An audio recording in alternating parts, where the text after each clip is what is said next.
Hello, welcome back to Wednesdays with Finn. Join me, my friends, as we dive even further into the nerd cave. My hair is gonna fall into my face this whole time. I can just feel it now. We're gonna make it through this together, guys. On this week's edition of people who really should be mentioned more often, we're talking about Lydia Thyatira. Who is Lydia? Dadgummit. Who is Lydia, you might ask? Where was Thyatira? Why do I care? Give me a second and I will answer all three. Now for the setting of today's history.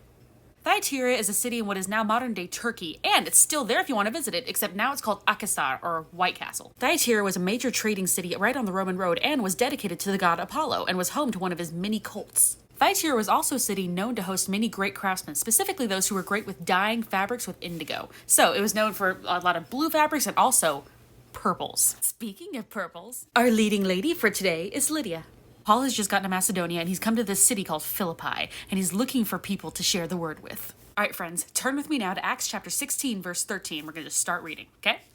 On the Sabbath we went outside the city gate to the river where we expected to find a place of prayer. We sat down and began to speak to the women who had gathered there. One of those listening was a woman from the city of Thyatira named Lydia, a dealer in purple cloth.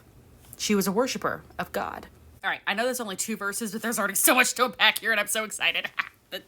Why did I choose this hairstyle? So Lydia. First thing I love about Lydia is that she is kind of really far away from her hometown. Like, Thyatira is a minute away from Philippi. She's also a dealer in purple cloths, which means she owns her own business. She's a business lady. Another business lady. Represent! Also, as a dealer in purple cloths, she would have been loaded, okay? So we're talking about a rich, metropolitan lady who's living by herself like, we don't know if she's by herself, but she's living like away from her place of birth, which means that she has a certain amount of independence, all right? But she's also cited as a worshiper of God. Lydia is a Greek, right? That means she was born to polytheism. And not only that, she was born in Thyatira, which is specifically dedicated to the cult of Apollo, or one of them, anyway. This is a woman who actively chose to leave behind the polytheism of Greece and embrace the one and only living God. Another reason I'm excited requires some context. So, Philippi, right? Things you gotta know about Philippi.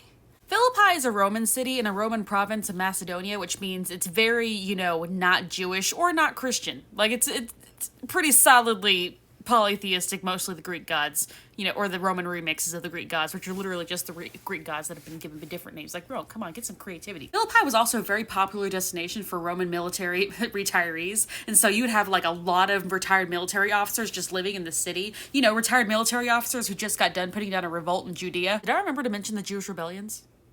There were a lot of rebellions and there was a lot of death, so that's really all you need to know. This is a city that is currently occupied with a lot of people who actively helped commit massive genocide against the Jews.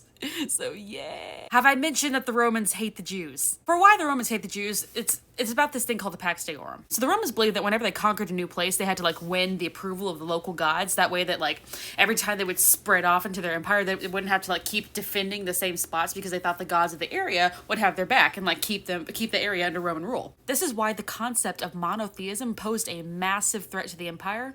It's because it was supposed to be this massive insult to all of the gods that they had worked so hard to make peace with. Not only did these Jews refuse to make peace with their gods, they also refused to acknowledge the emperor as also a god. And so what are we supposed to do but commit genocide? I mean, come on, guys. Now back to Lydia. Notice how in verse 13, Paul has to go to the riverbank to find a place of prayer. There's a very specific reason for this. Inscribed above the gates of Philippi is a very specific law that says that no unrecognized religions may be practiced within the city. That means that if you practice an unrecognized religion, you gotta go outside. And here, we find Lydia and her friends. Let's just look at all the risks this woman took. 1, she risked losing business by not working on the Sabbath. 2, she risked being recognized by being with these believers of this just more or less banned religion in the region. 3, she was a woman out in public, out in the open, where she could be attacked at any time, honestly, by people who were just hey, what if I want to just get up to shenanigans by the riverbank? Let's not miss the fact that these were women gathered by the riverbank. Where are the men? Fun fact from Old Testament law, it takes 10 men to make a synagogue, okay? 10 men to form a synagogue. There were not 10 men in Philippi to form a single Jewish synagogue. That's why these women were at the riverbank. They didn't have a synagogue to worship in because there weren't enough men to form a place of worship. It is into this environment that Paul just steps right in and goes, hey, I see that you want to worship God. Here, have some Jesus. And then Lydia, the absolute queen, immediately hears Paul's message, and then God opens her heart and she accepts Jesus into her life. And the second she does that, she goes home, she has her entire household baptized, and then she risks her business and her reputation to give Paul a place to stay just while he's in Philippi. Like, this is, oh, yo, I love this woman. Jeez Louise, Lydia, what have I done today? Not that. So answer to the last question, why should you care? It's because if we want to be founders of churches, if we want to like make a difference in this world, we need to have that kind of attitude where are willing to risk our businesses, our reputations, and our lives just to make sure that Jesus is known. All right, I won't stop there for today, but I could go on. In the meantime, what else do you want to see me cover? Guys, give me requests, engage with me. Till next week, stay safe, make wise choices, and happy Wednesday.